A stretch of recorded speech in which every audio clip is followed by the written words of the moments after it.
Ini yang bernama Dita Indahsari. Dia pemimpin buruh, kemudian diangkat jadi staf menteri 2 periode dengan menteri yang berbeda. Oke, lanjut. Kita akan lihat foto-foto dulu. Ini yang bernama Ratna Sarumpait.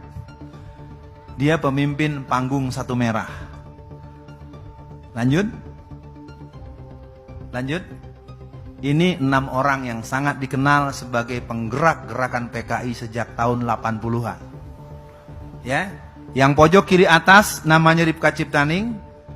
Dia mengarang buku Aku Bangga Anak PKI pada bulan Juni tahun 2002. Dia mengarang buku yang kedua Anak PKI Masuk Parlemen bulan September tahun 2005. Dia mengarang buku 50 tahun Anak PKI bulan September tahun 2008. Dia mengarang buku yang berjudul Menuju Jalan Perubahan tahun 2012 untuk menjadi buku pedoman pemenangan Gubernur Jakarta yang berasal dari Solo, yang sekarang jadi presiden.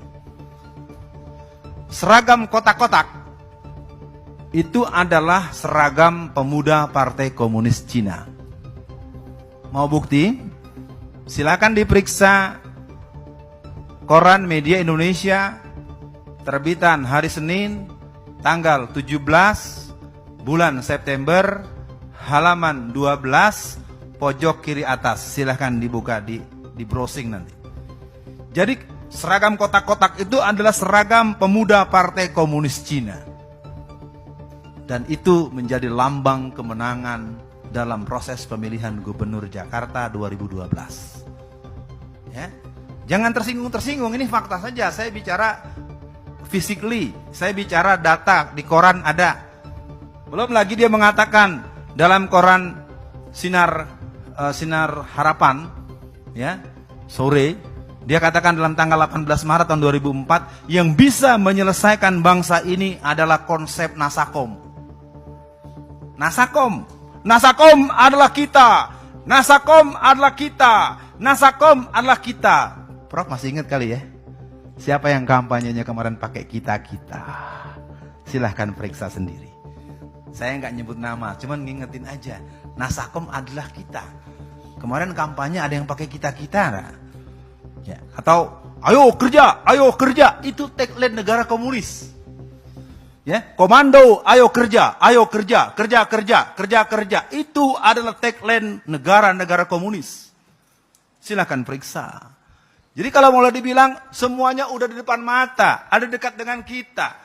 Lalu kemudian disampaikan ada yang tidak terima. Persoalannya adalah mau kita tutup fakta sejarahnya atau ceramah ini diberhentikan karena dianggap memberatkan buat pemilik tempat maupun para pendengar. Saya tidak tahu. Yang jelas saya harus menuntaskan sampai tanya jawab. Lanjut. Sebentar. Orang-orangnya belum semua ini. Ya, biar jelas, siapa-siapa aja, jangan cuma lihat gambarnya aja. Yang tengah bernama Budiman Sujatmiko. Dialah yang menggolkan undang-undang desa. Undang-undang desa itu adalah skema undang-undang desa mengepung kota. Dia ingin memberikan fakta kepada seluruh masyarakat. Kalau bahasa Jakarta, gua loh yang berjasa. Dia adalah seorang pendiri PRD yang awalnya tahun 1994 bernama Pergerakan Rakyat Demokratik, pertanggal 31 Mei 1996 berubah menjadi Partai Rakyat Demokratik, dan tanggal 27 Juli menjadi Komando Kerusuhan Penghancuran Kantor PDI Budi Harjono. Ya, kalau yang tahu sejarah, ini manusia adalah penghancur PDI. Saya tidak mau berbicara pro kontranya karena kemudian akan muncul PDI Perjuangan, itu nanti bicara sejarah lain lagi.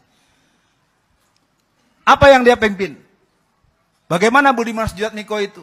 Dia adalah seorang pemimpin Partai Demokratik yang mana PRD merupakan PKI dengan casing baru yang sudah melakukan kongres yang ke-8 pada tanggal 24 sampai 26 Maret tahun 2015 di Hotel Akasia, Jakarta Pusat, sederetan dengan kantor Dewan Dakwah Islamiyah Indonesia dan kantor Muhammadiyah Jakarta. 24 sampai 26 Maret 2015 di Hotel Akasia, kongres yang ke-8. Jadi kita lihat sekarang PKI di satu sisi, PRD di sisi lain, dan para generasi-generasi tradisional romantisme Jadi PKI ini sekarang tumbuh di semua tempat. Sekarang ada yang jadi gubernur, ada yang jadi bupati, ada yang jadi wali kota, ada yang jadi staf menteri. Yang menteri disimpan dulu nanti buat 2019. Jadi pemilu nanti dengan adanya menang di gelombang pertama pilkada serentak ini, nanti pilkada serentak lagi tahun 2017, 2019 negara ini adalah negara demokrasi yang komunisme. Memang tidak mudah untuk mendengarnya. Saya tahu omongan saya akan menimbulkan resistensi. Kalau tidak dicegah, maka langkah pertama, kembalikan dulu Undang-Undang Dasar 45.